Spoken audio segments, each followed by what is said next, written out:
Hey everybody, welcome to my channel.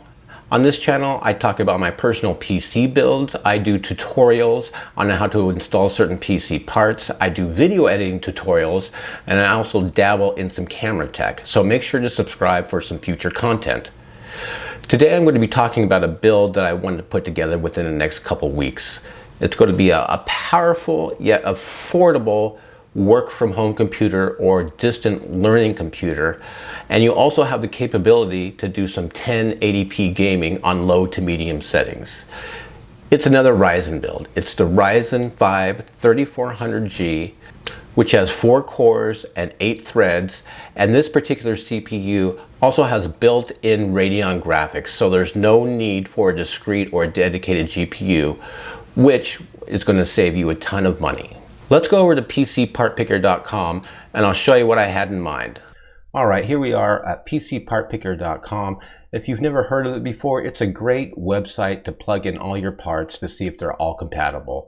And we'll also tell you how many watts all your parts are going to use so you can figure out which power supply to use. But anyway, let's get to it. Here is my build. You can see the Ryzen 5 3400G. I got mine on a Labor Day sale for 138 bucks. It usually sells for $149, $148. With the motherboard, I went with a B450. You can get a cheaper one that's a 320, but I wanted to have something with an upgrade path. So I went ahead and went with this B450 Pro Max. It's a micro ATX board for about $85. It has 4 DIMM slots. I can do some overclocking on it. And like I said, it just has a good upgrade path. For memory, I didn't choose the fastest memory. I didn't choose the slowest memory, but I got something right in the middle. 3200 or 3.2 gigahertz. It's a 16 gigabyte kit. And I think it will do just fine with this 3400G. And for storage, since we're going with a work at home computer or a distant learning computer, I didn't go with a lot of storage. I went with 500 gigabyte SSD from Western Digital. I think that's more than enough for working at home, especially if you're just doing some word processing or you're using for spreadsheets, or if you're just using it from school to save your work, you're not going to need that much storage. In turn, I still think 500 gigabytes is enough to get you started on gaming if you have a Steam library, with those games running anywhere from 30 gigabytes to 100 gigabytes. So depending on your library, you will have some room to enjoy your Steam games. And as far as the case, I went ahead and went with something more mid-tier. I didn't really cheap out on this case because I've worked with it before and I wanted something that looked really nice. So I have experience with the NZXT H510. I have the white one already and now I'm getting the black one.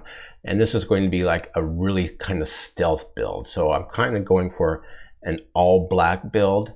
And I got this at Best Buy for $70. As far as the power supply, you can see right here, I went with an EVGA 650 watt unit. Now I bought this back in June when power supplies were really hard to come by. And so I paid probably just a little bit more than I should. But hey, that's real life and that's what happens. You can probably get a nice thermal take power supply of 500 watt for about 50 bucks these days. So those are all the parts that I'm going to use for my work at home build. And if you plug in all those parts, you can see right here that it only comes to 149 watts. So with that 650 watt power supply, I have a huge upgrade path in case I want to upgrade my CPU or put in a discrete GPU later. But anyway, these are the parts that I chose for my work at home computer. And the grand total has come to $476. But now I want to show you can still get the same type of performance, but for a lot less money if you just use cheaper parts. Let me show you. Okay, so here's the build now. If you're really on a budget, you can get this for under $400. You're still using the Ryzen 5 3400G, but for the motherboard, you're getting the lowest tier board there is. You're getting a $60 motherboard, the MSI A320M A Pro Max. It's a micro ATX, but it will do the job and you'll be just fine.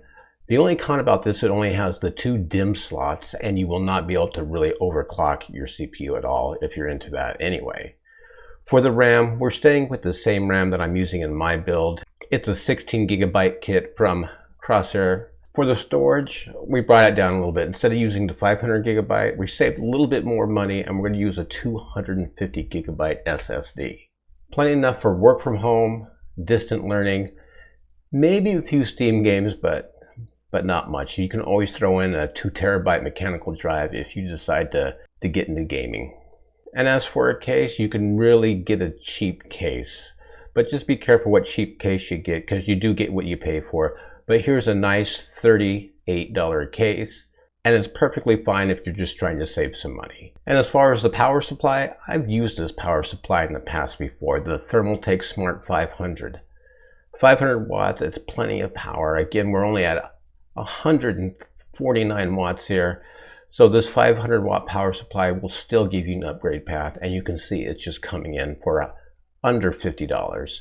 So when you add up all those numbers, you get a grand total of about $395, and you'll have yourself a quality work at home station or distant learning, and you'll have a decent 1080p, 720p gaming rig with an upgrade path. You can always throw in a discrete or dedicated GPU. Folks, if you found this content at all useful, please make sure to give me a thumbs up.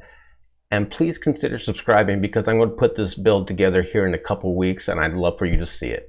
As always, I will see you in the next video. Bye, folks.